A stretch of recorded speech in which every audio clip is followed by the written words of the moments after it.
Bonjour, comment ça va? Today we're going to learn the pronoun on. Means anyone really, anyone in particular. So it could mean you could translate it as we or they or one person would do such a thing, right? So here are some examples. Qu'est-ce qu'on vend ici? What are they or what do you sell here? Où est-ce qu'on achète un CD? Where does one or where do people buy that CD? En France, on parle français. In France, people or you or they speak French. You can say we speak French. It depends who is talking, of course.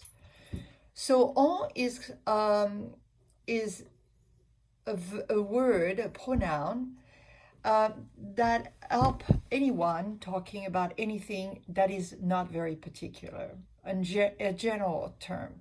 And it conjugates just like the il or the elle, singular form for any verb.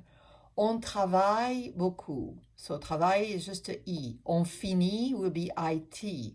On vend, vend. Like here, on vend. Right? On fait, F-A-I-T. So on travaille beaucoup could be translated as one works a lot, they work a lot, you work a lot, people in general work a lot. You make a liaison after on with the N. For example, est-ce qu'on invite Stéphanie à la boum? In conversation, on is often used instead of nous. And I stress the fact that this is used for conversation. It's not really used as a written tool unless you are writing a letter or something that's really personal to someone, like a pen pal, a parent, or something like this.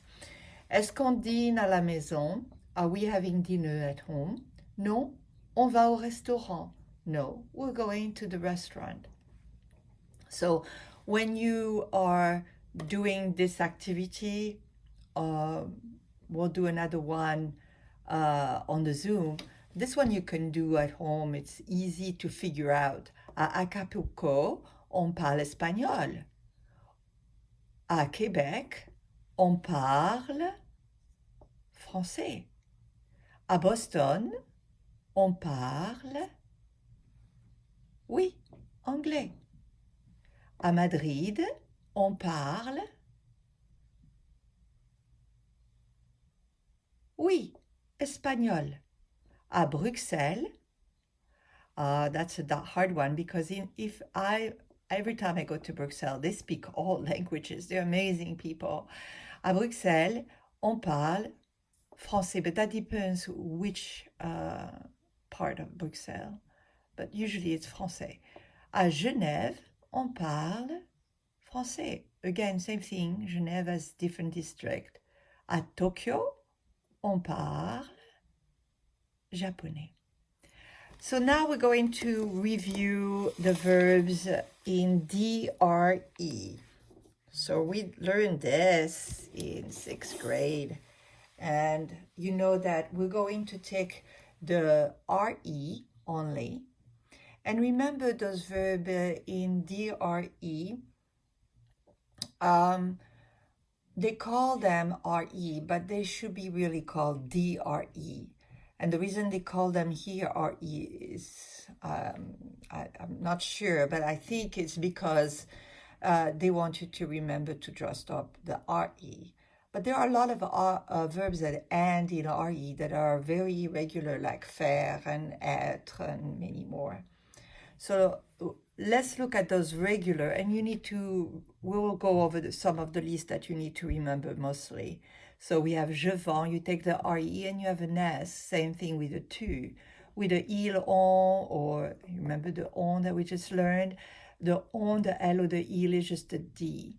And then we say vendons, vendez, il ou elle vende. So you have the verb attendre, which is to wait. Pierre attend Michel au café. Entendre means to hear. Est-ce que tu entends la radio? Perdre, to lose or to waste time.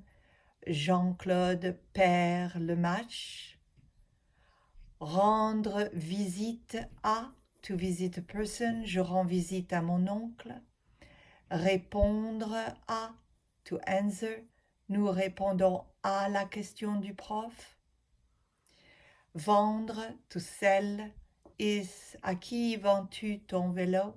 We already know from 6th grade the word fondre. Fondre means to melt, when we did la mousse au chocolat. And pondre, to lay eggs, when we did the animals, especially the chicken. And remember the difference between visiter with a place and rendre visite à with people. Nous visitons Québec. So visiter is always for a place. Rendre visite is only for people. Nous rendons visite à nos cousins canadiens. Be careful, there's another verb that ends with DRE, which prendre. Prendre is actually irregular. Prendre means to take, is conjugate the same for the singular form, but very different for the plural. So we'll do that one later. And I will put some activity on the Kia and join you on the Zoom to practice some more. Have a good study, and I'll talk to you soon. Au revoir.